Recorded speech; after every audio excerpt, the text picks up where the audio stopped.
Zdaj so rekli, da je tak, da piše v zbori. Zdaj tipa, no.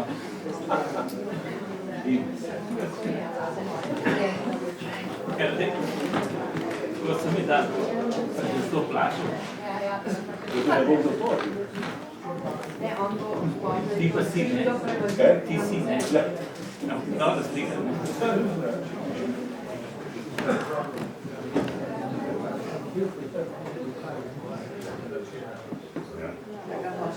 Vse dobro slika. Nam je lahko ponos. Ne, jaz se ne je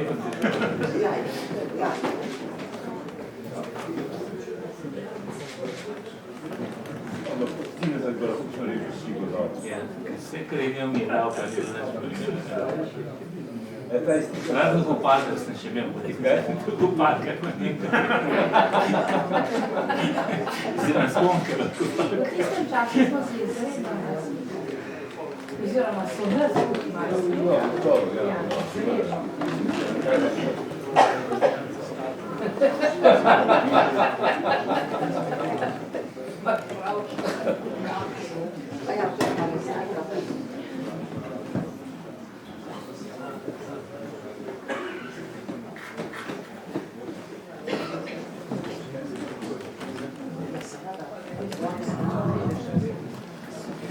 Lep dober dan, sončni dober dan.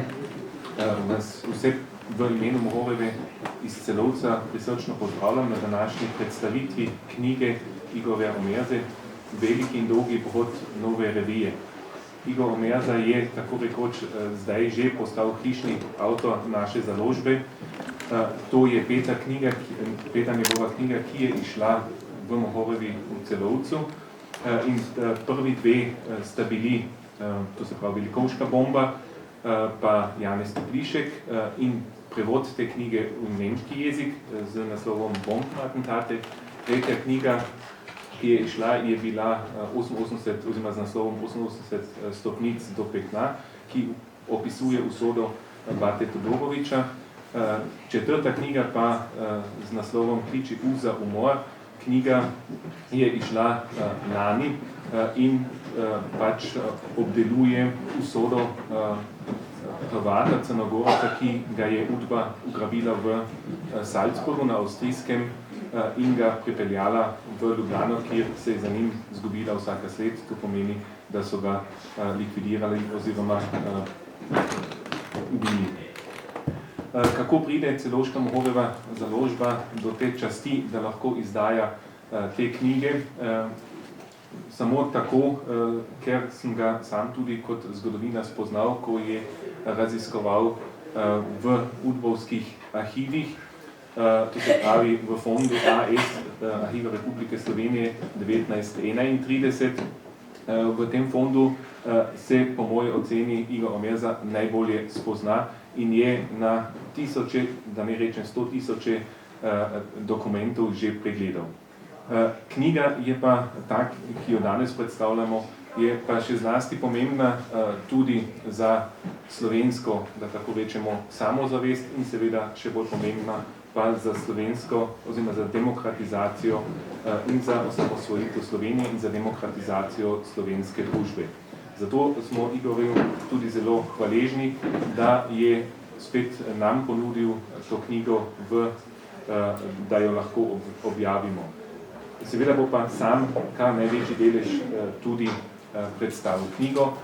Imate tudi možnost kupiti pred vrati. Stane pa 29,90 €. Pozitivno. Hvala lepa. Lepo pozdravljeni. Hvala vsem, da ste prišli, posebej pozdravu prisotne novorevijaše, ker pravzaprav je to knjiga, ki govori o njih. Zdaj, knjiga opisuje v bistvu, kako smo prišli do teh prvih demokratičnih volitev, ki jih zdaj proslavljamo, neko genezo tega. In Nova revija je bila najpomembnejši gradnik te geneze, se pravi tega osvobajanja Slovenije izpod Jugoslavije in izpod totalitarnega nedemokratičnega režima. Zdaj, jaz sem posebej v knjigi predigrok nove revije, to leto 1979, pobudo in nastajanje revije, obdobje junij-maj 82 in njeno izhajanje do marca 90. Zaradi velike količine uničene, zažgane ali predelane v kašo režimske dokumentacije, ne samo udbovske, režimske nasploh, obstajajo določene praznine, ki žal nikoli ne bomo mogli zapolniti. Tukaj vidite nek dokument, neke predigre k novi reviji, najdemo informacije, ko pravi za analitiko. Oktobra 1979, ta upravila, jaz razlagam v knjigi podaljšek, pravzaprav Udbe, kjer vemo, da je Dimitrij Rupel poskušal ustanoviti novo literarno revijo. Iz tega se ni nič izcimilo, zanimivo pa je, komu je namenjena ta informacija. Vidite, tukaj že spodaj je nekaj imen, jaz sem potem izpisal. Dobili so jo Viktor Avbel, France Kopit, Milan Kučan, Sergej Krajger, Stane Dolanc, Andrej Marinc, Stane Markič, Anton Vratuša, Mitja Ribičič, Fran Četinc, Janez Zemljarič, Janez Vipendek in Ludvik Golob. Zakaj je važno, da te ljudi takoj poimenujemo na začetku? Ker to so ljudje, ki bojo pozneje večina teh še naprej dobila tajne informacije o rojevanju, nastajanju, nastanku in delovanju nove revije. Tisti, ki so pa porodečeni, je pa tudi pomembno, imajo pa nek udbovski ali oznovski ali kosovski pedigre. So bili v teh tajnih policijah ali pa so z njimi sodelovali. Se pravi, da jih imamo kar 7 od teh 13, ki so, se pravi, večino, ki so, imajo nek udbovski pedigre in se vidi tudi nek dokaz, kako se je delala karijera v bivšem propadlem režimu. Zdaj, to so pa že dokumenti za to novo revijo, ta pojem, kot ga danes poznamo. Avtor predloga za to je, se pravi, tega, kar danes poznamo kot nova revija, je Tine Hribar, ki je to začel pripravljati vsebino te revije, takoj po Titovi smrti, se pravi maja 1980. Pod njegov tipkani tekst, to je prva in zadnje 2 strani tega teksta. Drugače ima tekst, mislim, da 8 strani. Vidite, tukaj so originalni podpisi, ne? To je pa originalni tekst, na katerega se je podpisovalo. In največji delež teh podpisov je zbral Niko Grafer.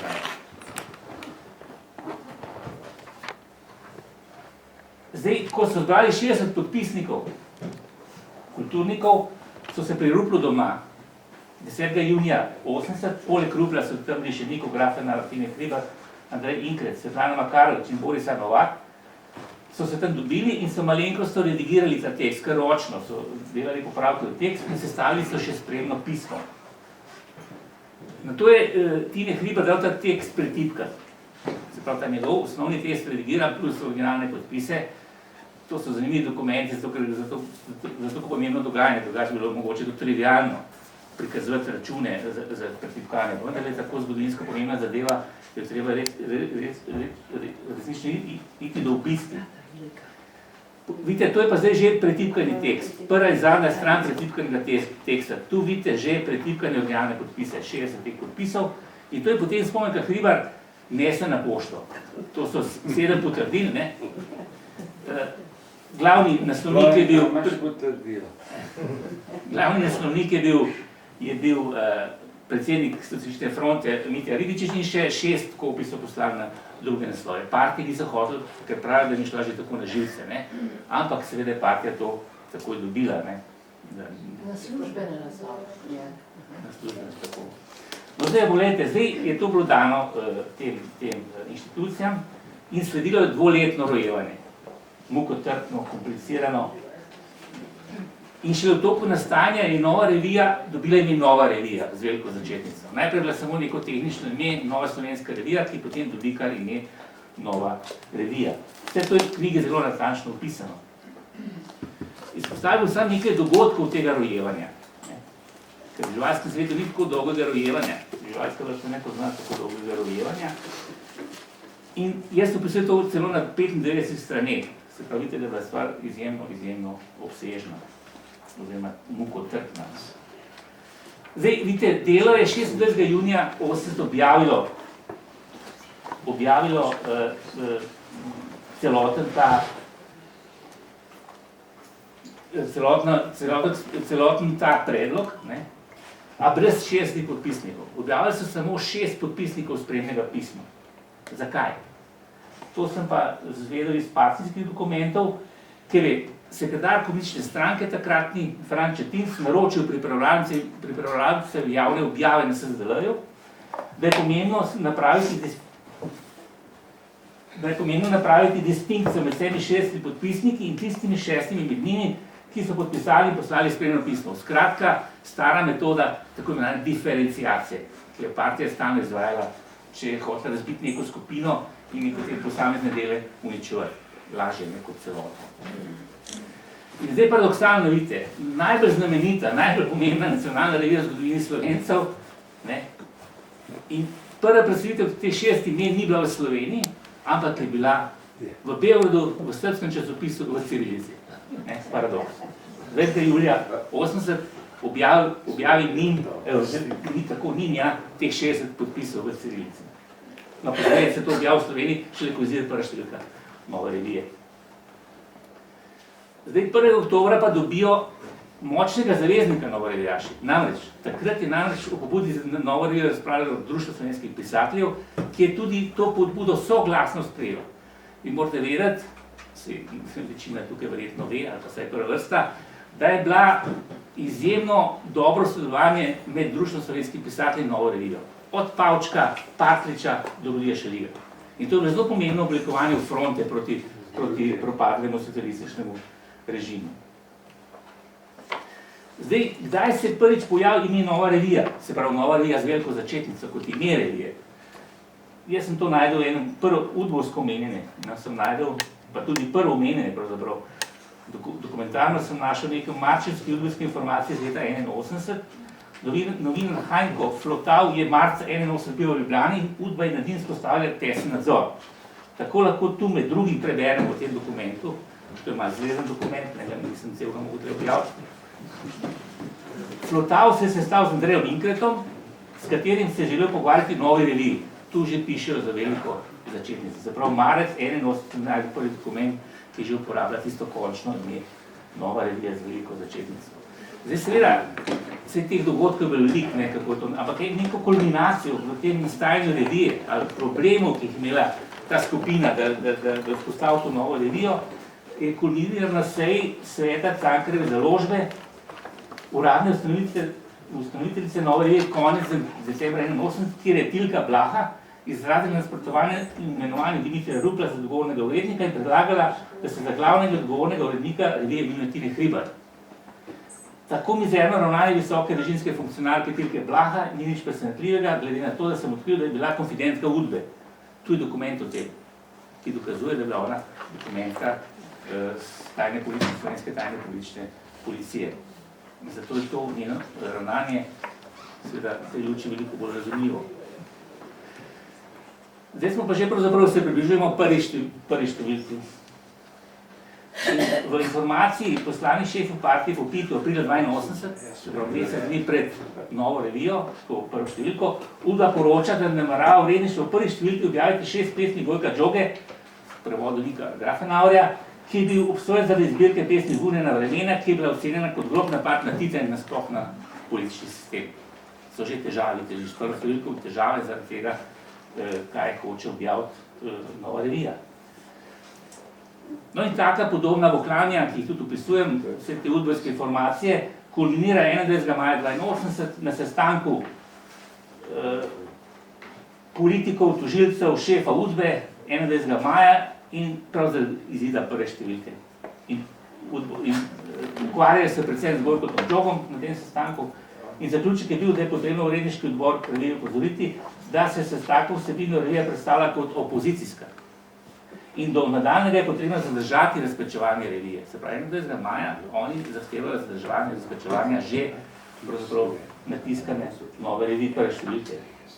Ne vem, to se je potem zadrževanje, se je 27. maja številka šla, ne vem, kaj se v vmes dogajalo, ampak 27. maja vendar številka je šla.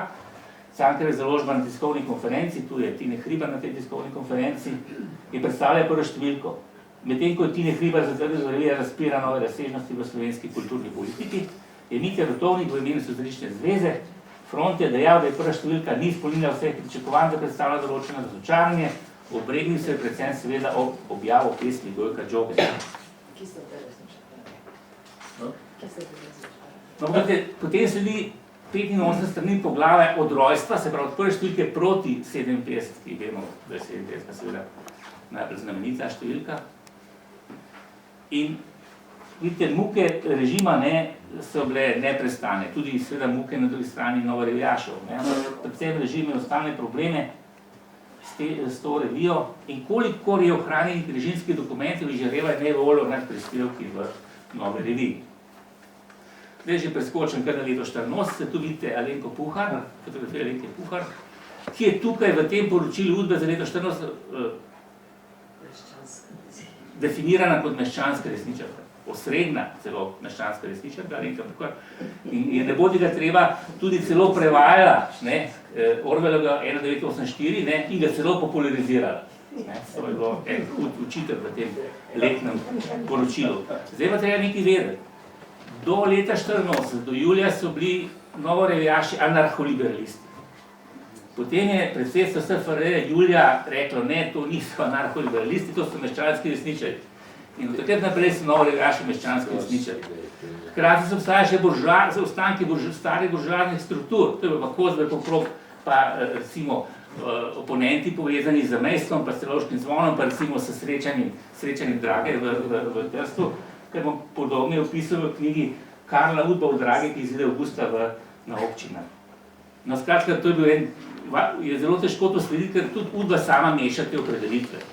Jaz sicer v knjigi skušam nekaj to razlagati, ampak če bi to vse natančno razlagal sproti vse, bilo to preveč baročno, oziroma preveč bilo komplicirano. Zdaj bo leto 85, zelo turbulentno se začne za novo revijo. Kajti januarja 85 Društvo slovenskih pisateljev organizira javno tribuno Slovenski narod in slovenska kultura. Nastopilo je 22 razpravljalcev, mnogi s prispevki, ki so povzročili pravi vihar v režimski strukturi. Ob tem so novo revijo v vrhu partije ocenjevali kot kače gnezo, ki zastrupla pisateljsko društvo in celotno javnost. Srbeli so jih tudi prsi, da bi potegnili finance in jo tako uničili. No in potem je nek obračun partije, verbalni obračun partije za novo revijo. To je bilo potem čez 2 meseca, to je zdaj prva stran programa tega obračuna.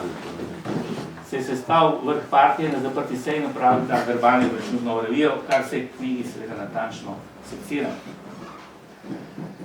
Zdaj, v začetku novembra 85, Niko Grafenauer pošlje na več naslovov posameznih strokovnjakov pismo, v katerem jih je obvestil, to je to pismo, da si je revija zastavila nalogo, da izvede anketo o vzrokih krize v Jugoslaviji. In da se obrača na njih, da bi odgovorili na anketno vprašanje. Zdaj pa zanimivo, ta še nekateri drugi dokumenti, povezani s to anketo, se nahajajo že kar v novembrski, se pravi, takrat, ko je to bilo poslano, se že nahajajo v novembrski mapi Marinčevem delu partijskega arhiva. Se pravi, ki je bil takrat predsednik partije. Seveda zanimivo vprašanje, kako so tam se znašli. No, to pa izvemo iz letnega poročila za to leto 85. V njem Udba ponosno zapiše, pridobili smo osnutke ankete nove revije. Seveda, od Udbe pa do vrha partije pa je bila speljana utečena pot, ampak javnosti in navadnim očem nevidna povezava. Sredi novembra 85 se je v zvezi z novorevijaši in njihovi srbski kolegi skuhala ena velika jugoslovanska afera, ki pa javnost znanje ni vedela, ki je močno odmevala v Jugoslaviji in seveda tudi v Sloveniji normalno. Namreč v gostišču Mrak se je 14. novembra 85 odigralo srečanje novorevijašev srpskih akademijev, ki so ga čuječi udbaši tajno posneli. Posneli je Miran Fruman, ki je pozneje znameniti z afere JDTZ.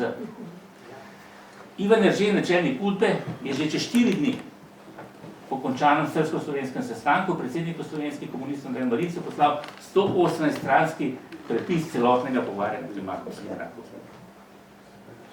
Mogoče bi tle eno anekdoto povedal, v knjigi opisujem, ki bi povedal Tine Hribar, ker je hotel se znebiti udbovskega zavezovanja, je pobral srpske kolege pred Unionom, jih po golfu je peljal po enosmerno, takrat je bila enosmerna, proti Mraku, da bi se znebil repov udbovskih in je tja pripeljal v zvočeno sobo, varnostno zavedno, sebe in srpske akademije. To je recimo taka anekdota, ki se mi zdi. Dobro se anekdota, ne? Zdaj, seveda, Udba se zopet pohvali s tem, ne? V poročilu letnem za 85 preberemo, da je največji uspeh dokumentirane srečne pri mraku. In še, pomanjkanje kvalitetne pozicije, se pravi ovaduha znotraj nove revije, ne, nadomeščamo za uporabo prisluhov s tem, da je tudi tu še določena rezerva. Naprimer, nismo uspeli te prijeti nekaj spomniti Hribar, ker sta živela na vasi še zdaj, ne, in bilo to malo težje, tam so vsi videli, kdo prihaja, kdo odhaja. No, zdaj smo pa že pri 57, oziroma tako nastaja 57. To je že pravzaprav faza, že vse pozna faza. 20. junija 86 uredništvo pošlje sodelavcem vabilo s prilogo. To je ta vabilo in priloga. V njem so zapisali, da za jesen pripravljamo številko nove revije o narodnem programu, zapišejo. Ob tem moram pripomniti, da je to junijsko vabilo samo po recenzaciji ideje, za katere so se odločili že konec leta 85, mislim, da po sestanku pri mraku. V vabilu in prilogi se tudi omenja ime številke, in to kot slovenski narodni program, čeprav vemo, da je bila pozneje preimenovana prispevki za slovenski nacionalni program.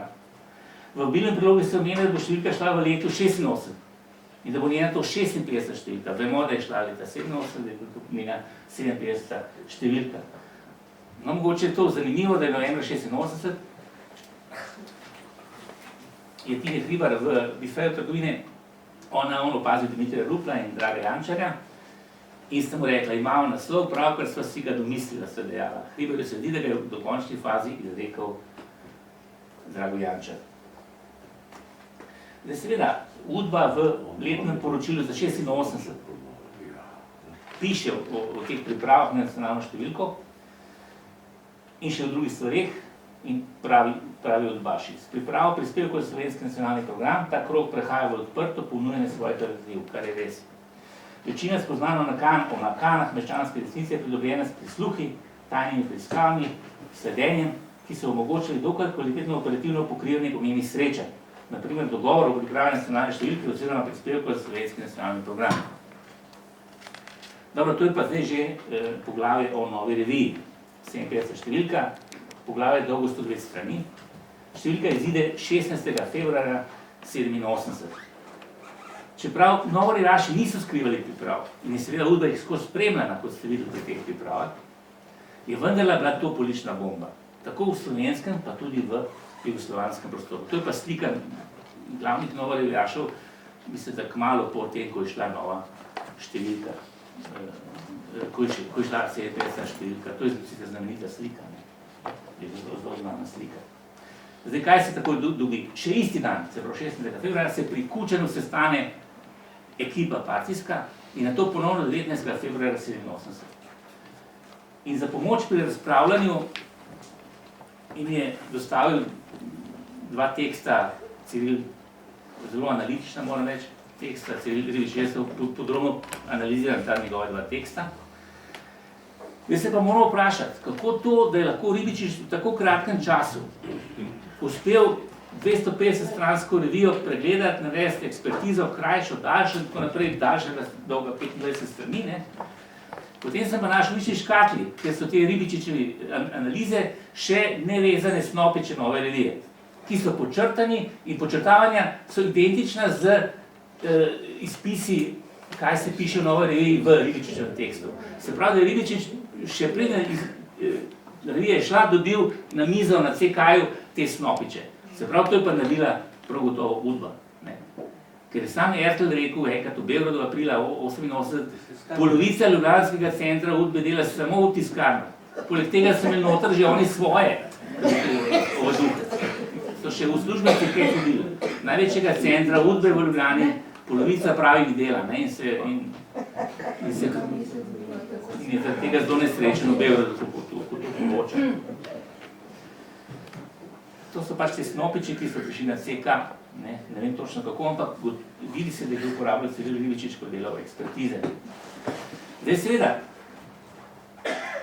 po teh dveh sestankih Kučanove ekipe je pa režim udaril javno. To se je zgodilo 20. februarja na kvazi tiskovni, ker ni bilo nobenih možnih vprašanj.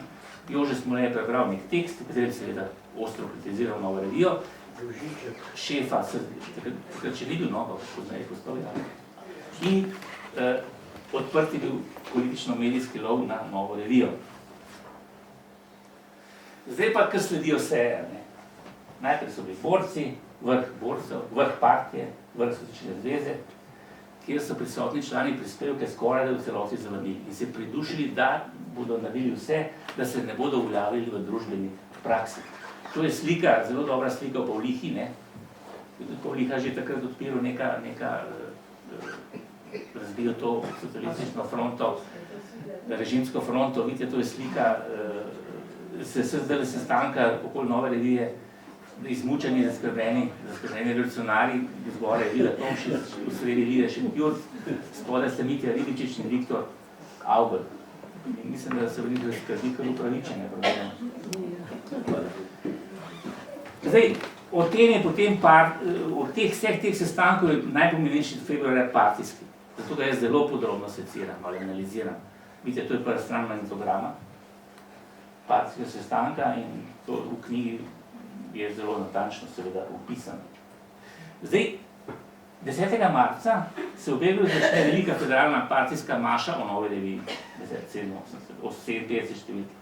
Posamično najbolj strupen Črnogorec Vido Žarkovič, ki je grmel, da mnoge stvari, ki jih zastopajo avtorji ljudi, so odprto zastopili četniki, ustaši, belogardisti. V nekaterih od teh prispevkov se je izvila najbolj črna nacionalistična strast, to je antipatriotizem, to je sovražni napad na temelje jugoslovanske skupne skupnosti in na temelje revolucije. Po tej kanonadi je zanimivo, so bili predstavljalci bolj umirjeni in podporo slovenskim komunistom izstopal Srb, in ga poznamo vsi verjetno, Slobodan Milošević. Pravi, predlagam, da sprejmemo informacije tovariša Kučana in da damo podporo vodstvu Zveze komunistov Slovenije. Ker jaz ne vem, katere druge sile bi se tam bojile za politiko Zveze komunistov, če to ne bi bila Zveza komunistov Slovenije. To je bila pravzaprav logična in pametna izjava, da tako rečem. Zdaj, v knjigi podrobno obdelam poskus represivnih ukrepov proti reviji. Predvsem gonje zveznega tožilca Miloša Bakića in med drugim objavljena faksimile marčevske kazenske ovadbe borčevske organizacije Josip Preskar iz Zagreba. Namreč lokalni veterani iz Zagrebški so predlagali sprožitev kazenskega postopka zoper grafenja Urbančiča, Hribera in celotno uredništvo. Iz vsega tega ni bilo nič, ker se je Pavle Car, slovenski tožilec, o podpori vrha slovenske partije odločil, da piscev 57 ne bo preganjal. Partija se je odločila, da tega ne bo počela in je bila to modra odločitev. To je prva, druga stran, to je pa tretja, četrta stran te ovadbe, ki jo jaz v celoti objavljam, ker nisem nekoli še bila objavljena. Saj meni se, da nikjer nisem videla, da je objavljena. Zdaj seveda, to so pa tudi dokumenti, ki so prvič objavljeni. Namreč marca 87 pa je sestal Udbovski svet, tako imenovani svet za varstvo ustavne ureditve, ki je usmerjal Udbo. In je dal naloge ali pa bil nek nadzorni organ, bil organ predsedstva SRS. In pogledajte njegova stališča marca 87. Javno tožilstvo RSNZ naj ponovno proučitev Urbančičev prispevek v Novi reviji, če bi vendar ne kazalo sprožiti kazenskega postopka. Dalje, prizadevati si moramo za diferenciacijo v javnih učilih. Vsi glavni in odgovorni uredniki se morajo javno opredeliti do vsebine Nove revije. Na tej osnovi zastaviti kadrovsko politiko. Dalje, odstavitev obeh urednikov, to se je zgodilo. Odstavitev sveta revije in sestava novega. Dalje, vkolikor ne bo ustrezne rešitve, očitno za svet in za urednike, kaže odpreti proces krize zamiranja revije, ki bo učinkovitejši od morebitnega kazenskega pregona. Dalje, gradivo, ki ga je pripravil RSNZ, se pravi Udba, po podobnih, mestano celo identičnih stališčih Nove revije in politične imigracije, na ustrezen način izostriti za objavo. Seveda, po svetu, organu, predsedstvo pa še predsedstvo moralo v tem razpravati, 1. aprila, ali bil 1. aprila, ampak bila resna razprava, 17. leta, in so razglabljali bolj revijne sploh kot celo o 57 številki. In recimo en tak pasus, tukaj sem navajam samo drugače, tega je veliko v knjigi, Andreja Marinca pravi, nesporno je, da imamo upraviti s krogom ljudi, ki se zbira okrog Nove revije na nacionalističnih, pa tudi klerikalnih pozicijah. Gre za krog ljudi, ki so nosilci določenega neokonservativizma, pa tudi, če smo nekoliko ostrejši, antikomunizma. Seveda niso vsi prispevki Nove revije take narave, gre tudi za resne razmišljanje, zaradi česar menim, da bi morali še naprej izvajati diferenciacijo. Gre za ljudi, ki si želijo razvrednotiti marksizem, ker kot preživelo teorijo in metodo delovanja delavskega razreda. Ta skupina pa ne deluje samo znotraj Nove revije, ampak tudi navzven, izkorišča zlasti tribuno Društva slovenskih pisateljev, deluje z metodami, ki objektivno pomenijo na nek način politične nevarnosti. Ta trditev je dejansko resnična. Zdaj je pa zanimivo, da se najde neko dokumentacijo o teh sporih ali pa, rekel, nič posebnega, vendarle nek antagonizmih med mladino in med Novo revijo. In aprila in avgusta, seveda so to v vaših politikah hitro pograbili, ta nasprotja, ker so jih potem skušali izkoriščati, diferenciacijo delov. Aprila avgusta 87 so se odbašili na temelju kontrole telefona, pošte in prisluhov v stenah razpisali v odnosu mladine do Nove revije, kar bi obsežno povzemil. Zdaj, verjetno tudi to zanimivo, da je v zidu 70 številka v Porečniški, moramo reči, da je takrat že mladina hudo tolkla po režimu. Konec februarja 87 najprej korektno obvestil bralstvo v 57 številki, že naslednji teden pa ste šla dva komentarja, Uroša Mahkovca in Tomaža Mastnaka, medtem ko se Mahkovcu zdi razprava o Novi reviji arhaična in prispevki kontaminira civilno družbo z nacionalizmom, Mastnak meni, da razprave ob 57 številki nikoliko skuša biti vsebinske, niso boji naše generacije. Ob odboru in še malo prej, ob razpravi za novo stavo se bosta Nova revija in civilna gibanje mladina združili. To posebno v knjige in druge knjige. Kaj zdaj? Seveda v tej, rekel, kanonadi, medijski, politični in tako naprej, popljuvana revija zgine iz knjigarne, knjižnic in nič čudnega se skuha tudi neka teroristična zgodba. Namreč nekdanji partizanski diverzant iz Maribora, Ladislav Grah, z delkom Kijev, rusofil, zato ga je tudi spremljala, ker je bil rusofil, da nekaj bil inform heroj, je v krogu svojih partizanskih prijateljev predlagal konec februarja ali začetku marca 87 nič manj več kot bombni napad ter zrušitev zgradbe v Ljubljani, kjer domuje Nova revija. Pri tem je pazili, da nihče ne umre.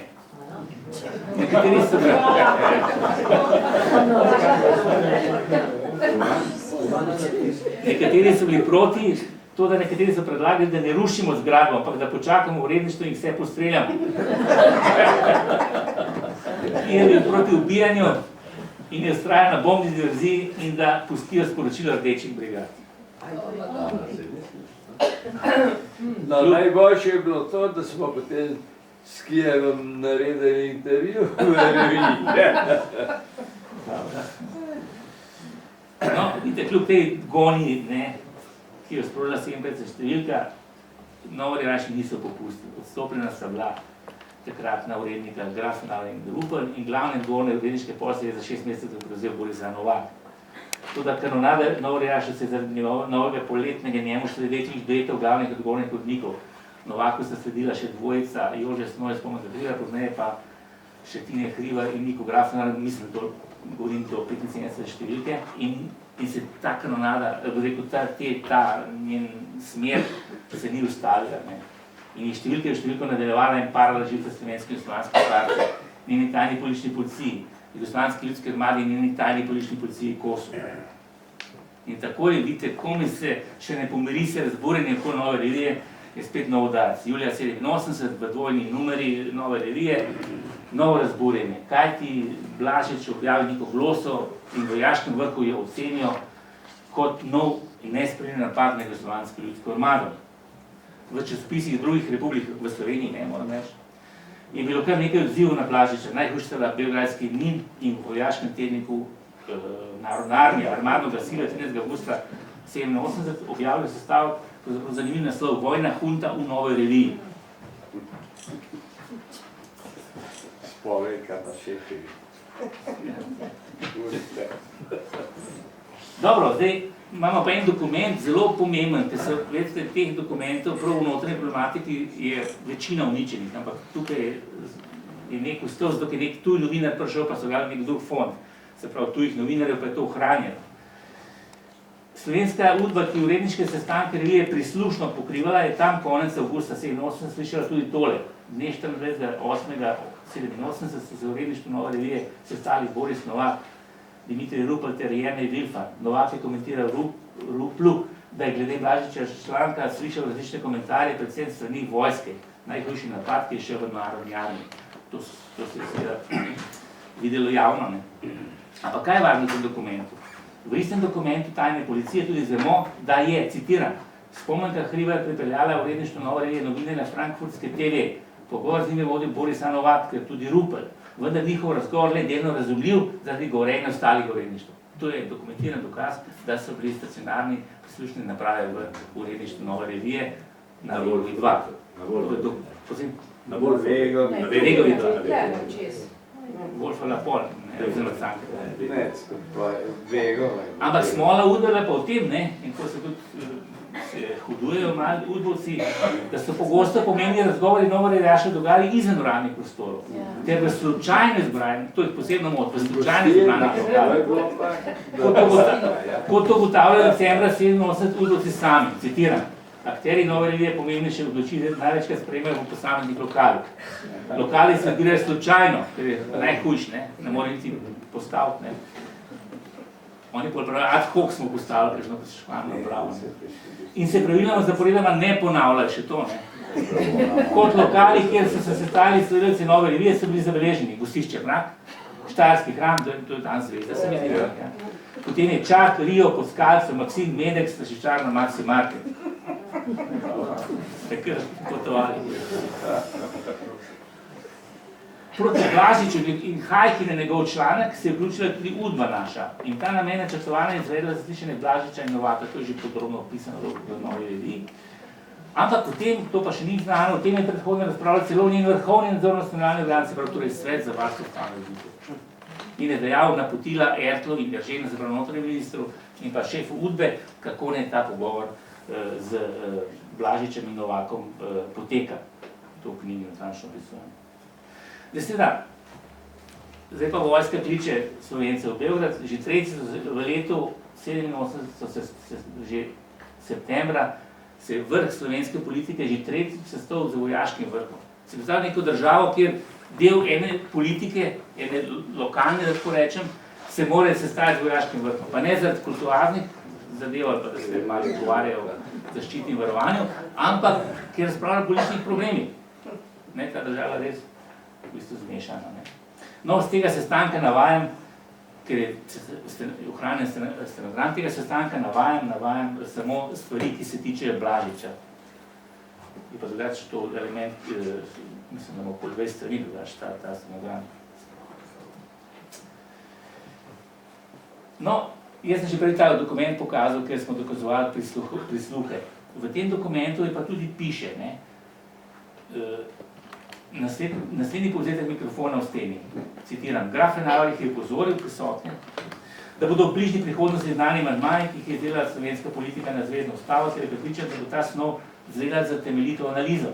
Po vsem tem meni bi se morali pogovoriti, oziroma če bi se pričeli resno pogovarjati o tej pobudi, potem bi morali predvideti tudi avtorje tekstov od zgodovine pravnikov do laikov. Posledica tega je bila dvojna številka Nove revije, pretežno večji del posvečena ustavi. In seveda to zopet sproži odziv partije. In kaj je o tem razpravljala partija 11. januarja 1988 in je vidno iz te razprave, ki je ohranjena, in iz osnutka ter dokončne oblike javnega sporočila z te seje. Ne upajo se več niti omeniti Nove revije javno sporočilo.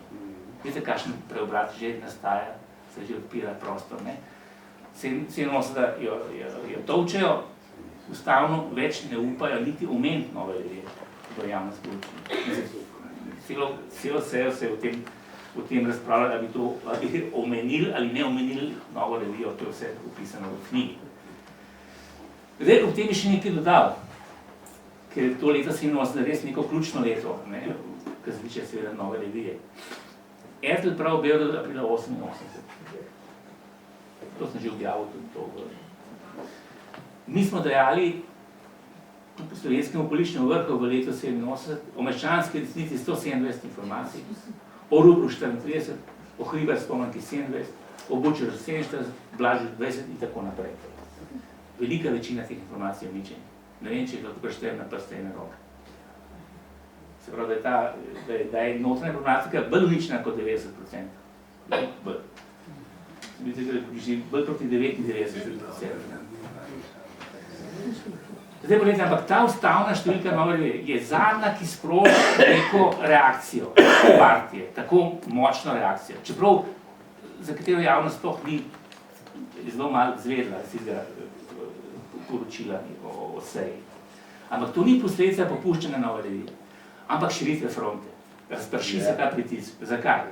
Takrat, če se spomnite, v začetku leta 1988, pa tja do aretacije Janše, imate brutalne napade mladine na vrh armade. Spomnite se, Mamula Gohoma, Suhodolnika, pa Mamulina vila, ker je grozno boleče za Mamula.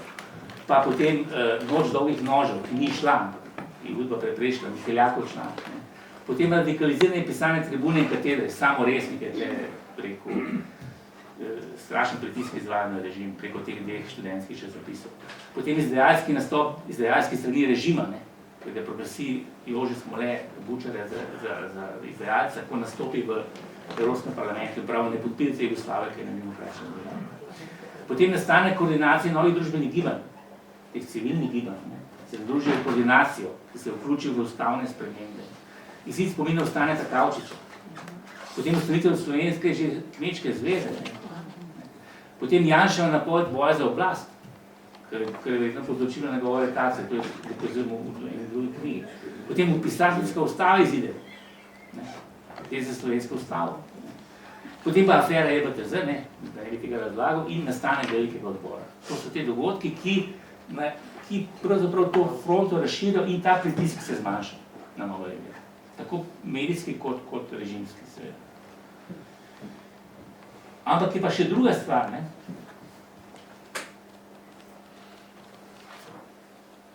Morda bi se dal še kaj več napisati v Novi reviji od leta 1988, ampak pravi ni nobenih stvari. Če ne bi sedmega, ker problem je v tem, ko vi greste proti letu 90, je vedno več arhiva uničenega, režimskega, ne samo udovskega. Režimskega arhiva, vedno več je uničenega, vedno bolj je počiščeno. Normalno, tisti, ki so odhajali, so hodili vse svoj del počistiti. Ostalo so malo pustili za publiko. In ta kulturni genocid je bil strahovit. In pogledajte, 7. marca, jaz pa pozabil na datum, mesec pred demokratičnim volitvami, 90, Ivan Eržen, zadnji načelnik policije, tajnik, ukaže masovno uničevanje udbovskega gradiva. Obvezano delo te da vsem 13 centrom po Sloveniji in vsem oddelkom uprave, se pravi vrha Udbe v Ljubljani. In pravi, vse morate uničiti do 1. aprila, en teden pred demokratičnim volitvami, morate uničiti. Iz dokumentacije, ki je en del je ohranjen te uničevanje dokumentacije, se vidi, da so uničevali, saj jaz sem najdel do 4. maja 90. Se pravi, 10 dobrih dni pred nastopom nove demosove demokratične voljne vlade. Na kakšen način? Boste zdaj videli.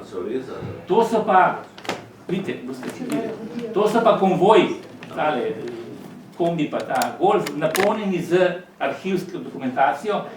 7. maja 90 je ujela fotoreporterska ekipa Mladine, enega izmed številnih konvojev pred papirnico Poličev. V kašo so spreminjali, pa v toplarni so sežigali, pa še bohe kje. Če bi saj rezali, mogoče danes koliko Nemci lahko sestavljali dokumente. In to je bil kulturni genocid, ki se je izvršil, za katerega nihče odgovarjal. Lahko nas norca vidijo, ki so dobili, če so še živi. Zdaj, pogledajte, in kaj bo zdaj uničeno? Iz tega, kar sem jaz najdel, kaj smo uničevali. Seveda, to je veliko stvari. Vem, da je uničeno na tisoče arhivov, na tisoče obdelav in tako naprej. Med njimi tudi, to se pa vidi, so pa prav zapisi, kaj smo uničevali, recimo, v nekaterih hranjih. Hribar Tine, filozof, kodno spremljan, kot filozof. Rupel Dimitrij kodno spremljan kot negativ. Grafer Niko kot Granik spremljan. Hribar Spomenka kot filozofinja. Inkrat Andrej kot prijatelj. Hermann Taras kot kritik. Blaž Živitko kot Blaž. To je vse uničeno. 100% uničeno. In tudi naprej obdelava deviacija, kar je bila kodno ime za obdelavo, nadzor, operativni, to je najhujša oblika nadzora, Nove revije, Mladine, Tribune, katere in radija študent. To je več ali manj vse uničeno. Tudi 100% nekatere stvari, ne samo 90%. Zdaj pa gledajte, vendar se jim najde še nek dokument, fragmentarni dokument o novi reviji, o novi revijaših, to pa leta januarja 89, ko Eržen pošle Kučanu, takratnemu predsedniku komunistov slovenskih, tekst značilnost varnostnih razmer v SRS januar 89. Se pravi, vsak mesec pošilil. Jaz sem najdel samo en dokument. Ne? In to v partijskem arhivu, ne v udbaškem arhivu. Ne? In tle noter je 36 strani in med njimi tudi nekaj o novi reviji in o novi revijaših in to seveda samo ta del jaz potem v knjigi obravnavam. To je rokopis seveda Kučanov in vidite pod kakšnimi državnimi varnostnimi. Oče, kodno ime. Zdaj, da zaključimo, to je ta gasilska slika, kakšen tudi manjka, no, ampak večji del, mislim, Norojaš je tukaj na sliki. Roma pa noge, poklonca. Zdaj, Nova revija svoj veliki in dolgi pohod zmagoslavno zaključi s 95 številko, samostojna Slovenija. 41 avtorjev že brez dlake na jeziku govori obdela vsa relevantna področja prihajajoče slovenske državnosti. Ob tem pripominjam se mi zdi pomembno, ker je to pomembno tudi za Novo revijo in sploh za celo to fronto, oporečniško, da je kar 14 članov kolega velikega odbora za varstvo človekovih pravic. Približno 200 000 glave množice, če štejemo tudi kolektivne podpisnike, člane v kolektivni podpisnik, ki je nastala 3. junija kot posledica, ne bi razlagal, afere JBTZ. Se pravi, teh 14 članov vodstva kolega je nastopilo v tej svoji številki samostojnih prispevkov. Ker je zelo pomembno, da je pri samem nastanku tega velikega odbora je ena izmed ključnih vlog odigralo prav uredništvo Nove revije. Ker je vse natančno opisano v moji knjigi JBTZ, čas poprej in dnevi pozneje. Seveda, kaj zdaj, težko je zdaj, da zaključim govoriti o velikosti pomena nečesa, ne? Ker vi ne morate zdaj izvzeti Nove revije iz slovenske zgodovine pa gledati, kaj bi bilo, če ne bilo Nove revije. Stvari bi se drugače artikulirale, ne? Ampak sigurno pri zgodovinski tok še to svojo smer. Ampak vendarle, Nova revija je bila in njen velikanski pozitivni pomen na našo zgodovino, pri tem mislim na njene številke od 1 do 95, je doslej najbolj izčrpno in z največ novimi dejstvi prav pokazano v tej knjigi, ki je pred vami. Zato mislim, da se kot avtor te knjige ne motim, ko v zaključku knjige trdim, da boste Nova revija in krog njenih sodelavcev kljub minevanja vse slave tega sveta ostali veliki svetli točki v zavesti in spominu naše majhne nacije. Hvala za pozornost.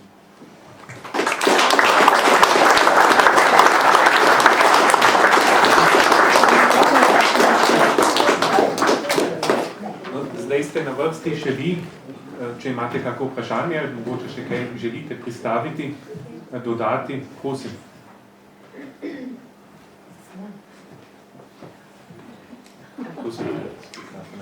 Malo težko stoji, tako kot ta država, za katero smo se zavzemali, ali eno je treba, pa na nekaj treba opozoriti.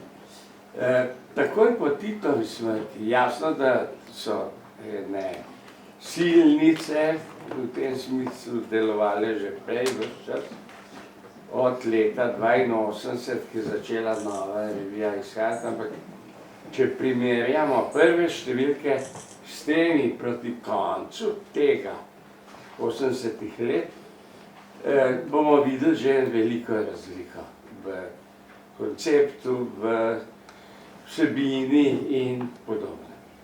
No in po Titovi smrti, 80. leta, je prišel k meni, jaz sem bil takrat urednik na Mladinski knjigi in sicer knjig za otroke. Bog ne daj, da bil za Kondarja, na kar sem se prijavil, pa nisem bil izbran. No in pride Tine Hribar in pride z idejo, da je zdaj pa že čas, da v tej postopki, revijalni in sploh medijski, ustanovimo Novo revijo. Se pravi, kar lepo vrsto let od perspektiv, medtem smo sicer bili tudi skupaj s Hribarjem pa celo vrsto prijateljev, ki so danes tu v reviji Problemi. Ampak tam se je začela stvar nekako parcializirati.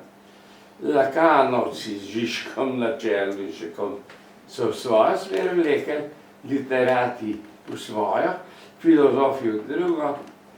Zato je bilo treba se odločiti za nov, modernejši tip revije, ki bi vendarle profilu enega evropskega intelektualca ustrezal kot kulturno-politični magazin ali mesečnik. No in pride Hribar in začnejo malo o tem razpravljati. Jaz sem se seveda takoj navdušil. Sem rekel, a že s kom govoril? Ja, je rekel, ki sem pa no tako, pa že koga dobil.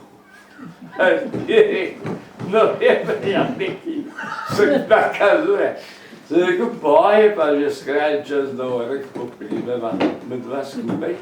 In potem smo lepega dne Trebartine se z Dimitrijem Ruplom domenil, da smo se tam na Čubijan, ker je včas stanov, dobili ta šesterica, ki sem jo pa večji del v resnici jaz skrb zbobnal, zato je tudi Svetlana Makarovič.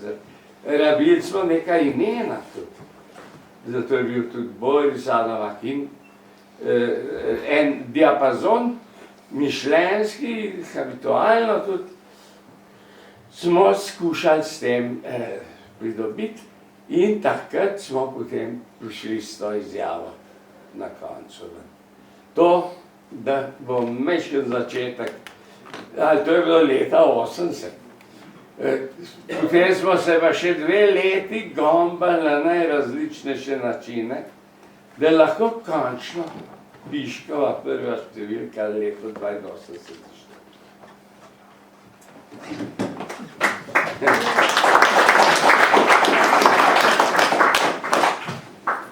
Še kakšno vprašanje?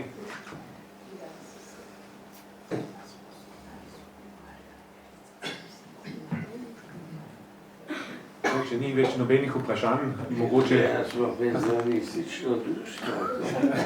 In daj se malo zgadi. Ti bi rad sam pred televizijo ali pa na nekaj nastopal. Tukaj daj se tlevaš tudi televizijo. Ja, Nekaj dodati, ne, jaz mislim temu, kar je enostavno. Temu, kar je Igor povedal, je težko dodajati, zato ker se mi zdi, da je povedal bistvene stvari. Tisto, kar mene žalosti ob vsem tem, je to, da nam sporoča, da je velik del materijala izginul. Zdaj, jaz spominjam, da so v tistih časih pred volitvami, se pravi, to je moralo biti marca, aprila meseca, mi znanci prepodvali, očividci, priče, kako so kamioni vozili dokumente iz različnih pisarn tedanjega izvršnega sveta v uničenje. Jaz ne vem, če so natančno vsi vedeli, da gre za uničevanje, ampak to, da se nakladajo velike množice papirja, dokumentov in tako naprej na kamione, to smo vedeli, to nekako sem jaz razumel. Kar se tiče novih stvari, jaz nisem knjige še prebral in se preračun, da prav govorim malo na pamet, ampak jaz seveda ne nisem vedel. Kar se tiče recimo prisluškovanja v mojem stanovanju, to sem si mislil. Ampak seveda nisem pa imel nobenega potrdila in na zadnje sem se potem, ko sem si predstavljal, da se to lahko dogaja, sem si mislil, da se s tem to ne smemo obremenjevati, ker bi potem moje življenje postalo neznosno. Če človek, recimo, vsak trenutek misli na to, da mu prisluškujejo, potem seveda ne moreš več živeti, potem bi se moral, kaj se vem, kaj. No, sicer pa mislim seveda, da najbrž sledi tej knjigi zelo kot dobronamerno pobudo ali pa spodbudo, sledi prav ena knjiga o tem, kako je ta čas literarne ali pa filozofske ali pa publicistične akcije prešel v politično akcijo. Jaz sem danes moral odgovarjati na eno vprašanje dela v zvezi z novo revijo in sem v bistvu tudi o tem govoril, namreč, da so marsikateri intelektualni potenciali, ki so bili razviti v novi reviji, pri novi reviji, ob novi reviji v tistem času, prešli potem tudi v bistvu v slovensko državo. In da je en del problema, ki ga imamo danes, novinarka sprašuje, kako to, da danes pa nimamo ene take nove revije, da danes ni nobene take publikacije, ki bi imela približno takšno vlogo, kot je imela nekoč nova revija. Jaz mislim, da seveda je tega kriva kulturna politika, oziroma politika, ki ne zna razumeti pomena kulture in publicistike in knjig in revij v slovenščini in tako naprej. Še zadnje, mi ne moramo se zanesti na to, da se bo slovenska knjiga ali pa slovenska revija vzdrževala sama od sebe na tržišče in tako naprej. Ampak po drugi strani pa seveda je treba vedeti tudi to, da se je en velik del potencijala, ki je obstajal okrog nove revije ali pa v času nove revije, na nek način previl v politiko in da je ta politika in ta naša država na nek način, kaj ne rečem, končni produkt enega procesa, ki se je začel pa že v 80-ih letih in ni slučajno, da je to bilo tako po Titovi smrti. Največ to ni naključje. Tudi na vse zadnje, jaz sem bil takrat, vsi smo bili prav politični amateri in naivni in tako naprej. Eden od mojih prijateljev je leta 1975, ko je umrl Franco, rekel, no zdaj, ko bo umrl Tito, bo pa pri nas tudi demokracija. Jaz tega nisem mogel čisto dobro razumeti, oziroma nisem videl zveze prav ta prave. Ampak vse se je tako zgodilo. Je v bistvu fizična smrt diktatorja je omogočila, da so se določene politične spremembe začele dogajati. In to, da smo se pogovarjali leta 80 praktično, en mesec po Titovi smrti, tako rekoč en mesec po Titovi smrti, o novi reviji, najbrž je imel neko bistveno povezavo s tem. Tako da, še enkrat, bi se rad zahvalil Igorju Omerzi za to njegovo delo, to njegovo potrpežljivost in tako naprej. Izrazil obžalovanje, da je en velik del materijala, ki bi lahko bil najbrž eden bolj zanimivih delov knjige, da je uničen. Na nek način pa seveda želim tudi opozoriti, da se je od nove revije, da se je pot od nove revije do nove države nakazovala kar razločno in kar jasno, kar bi rekel, kar dobro. Zdaj, kaj bi bilo treba danes narediti, zato da bi danes imeli kakšno novo revijo, ali pa da bi se danes zgodilo nekaj podobnega, kot se je zgodilo leta 80 ali pa 87, jaz natančno ne vem, ampak najbrž si predstavljam, da bi namesto nove revije potrebovali novo univerzo, pa novo televizijo, pa novo državo. No, to je se hotel reči, hvala lepa še enkrat.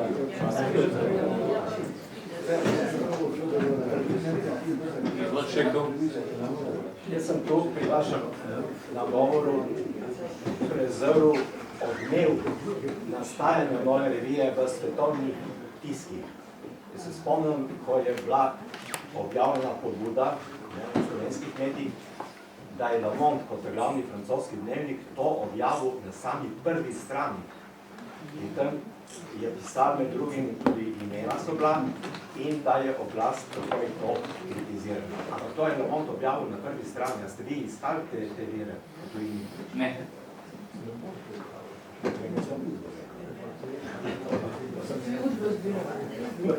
Sam je tudi uničila.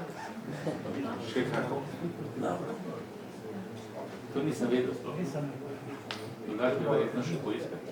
Ja se splača pisati. Ja, zanimivo, hvala. Ja se pa sicer spravim. Če v ponetist bom... To je bilo kmalu po pobudi. Koliko je bila po Objavljeno delo.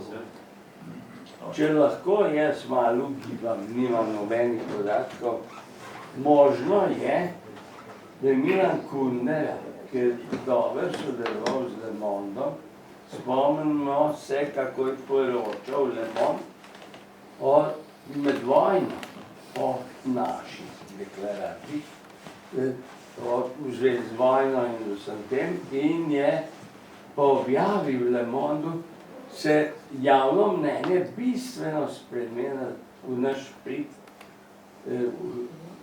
glede Jugoslavije. To je bilo v vojni, ko je Vojni, Kundera ja. napisal en članek, ki je Fosovela Sloveniji, No je. ki je bil za nas emblematičen. Kundera je bil nam naklonjen, ker je imel same tako svojo usodo. To, kar prav Marjan, to je bila najboljša agencijska novica. Ne, ampak če neč ni bilo od enega posameznika vpisano. Zmeraj. To ni bila pa diplomatski. Če bi vsi dokumenti udbe ohranili, bi verjetno oni povedali, ne, da so francozi to objavili.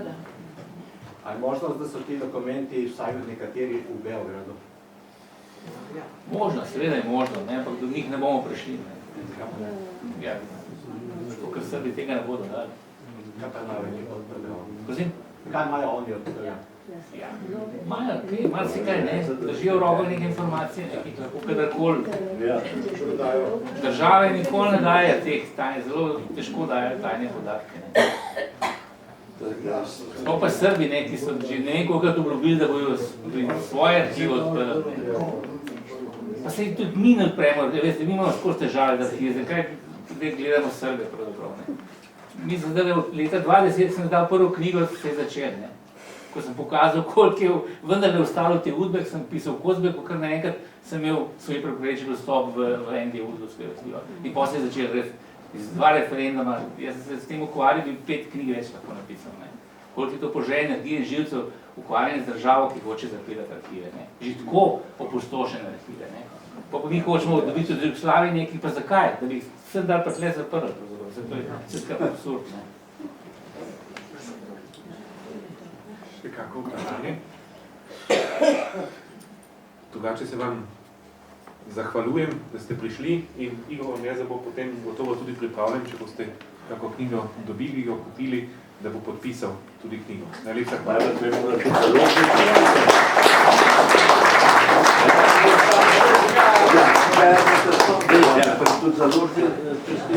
Jasno, da je čestitamo Moharjevi družbi, da se je lotila tega tako. Ker očitno je bila še vedno udbovska scena na tem področju.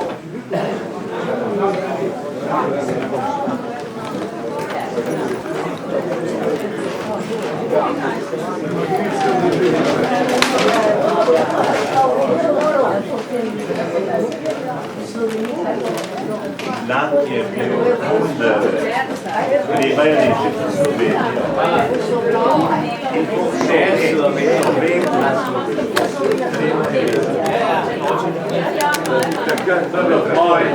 dan vojne. Pa se ne spomnim. Jaz sem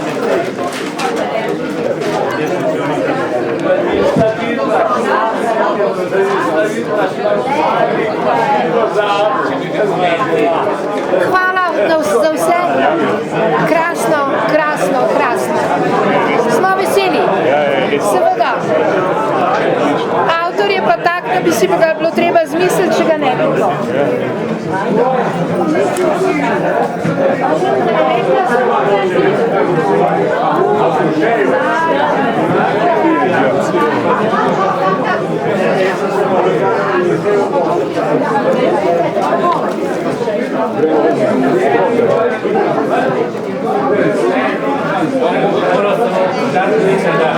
Moram se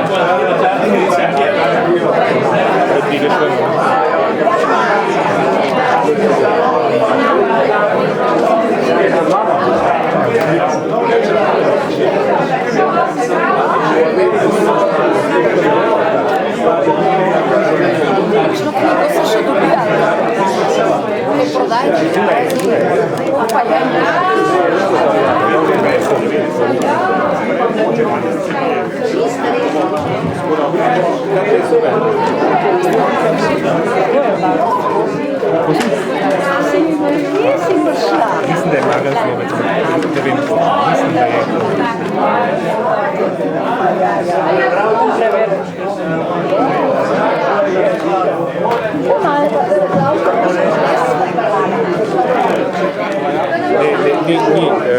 Ni, on je mislim, da je delo bil urednik, ampak ni Slovec.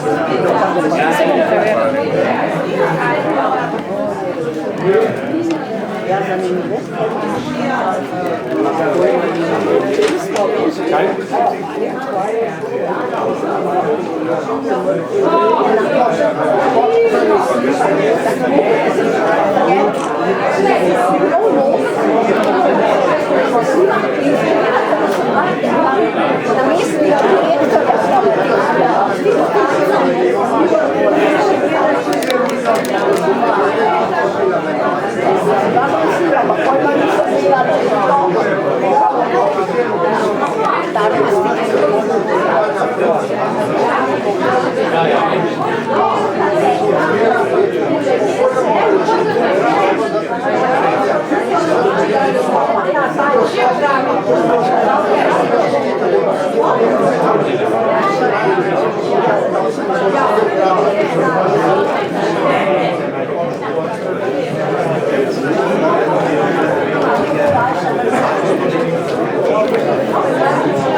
Gremo na kafe.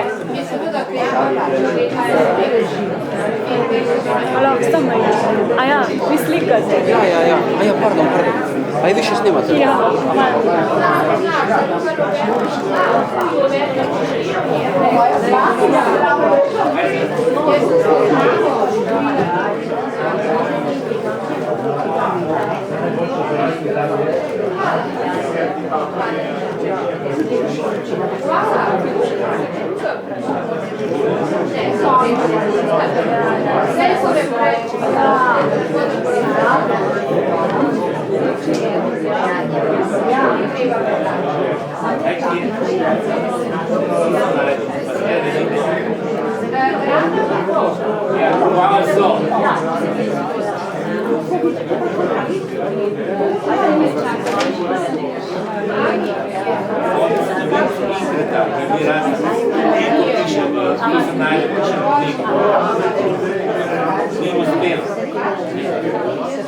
Pravljeno moje samo sliškovanje druga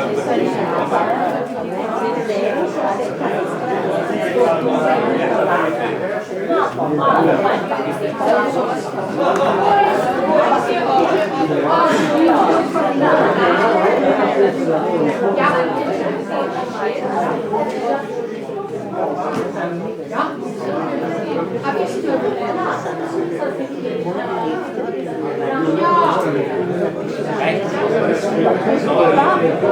sem jaz. Jaz ni pojma.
Ampak še kjer je bila za stoli, piše, zgodbice, plus malo tole modo, popsi, Planet TV v nedeljah, po dnevniku je 3/8, je lahko naredila, ko so če hočete, da